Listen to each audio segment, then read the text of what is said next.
შუახევში საერთოდ სამსახურებში და მერიანელთა როაჩილეს იგი ამ სპატალიონის კითხვების შემთხვევაში, მაგრამ ეს თანაბარი იყო აგრონომი კაცი გახვიდე სოფელში და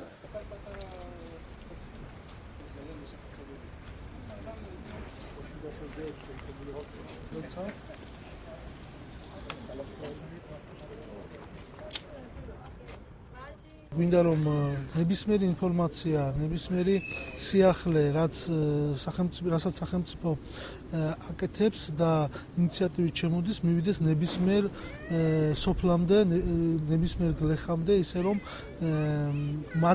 მათთან იყოს კონსულტაციები, იყოს თქვათ რეკომენდაციები მიღებული და ისინი ეს ინფორმაცია უკან დაბრუნდეს და ჩვენ შევაგროვოთ ეს ინფორმაცია, გქონდეს კარგი, ასე ვთქვათ, დასკვნა გაკეთებული შემოდგომისთვის. ჩვენი მიზანი და მისია არსებობს დღესდღეობით რაიონის ფარგლებში არსებული სასოფლო სამეურნეო საქმიანობის მიმართ საინფორმაციო საკოორდინაციო სამუშაოების ჩატარება.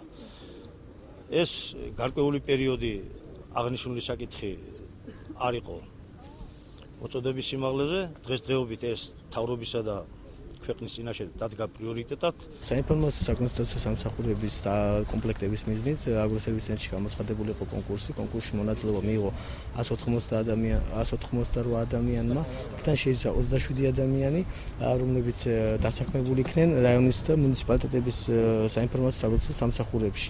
დღეს მოხდა მათი აღჭურვა ავტომანქანებით, კომპიუტერებით, ავეჯით.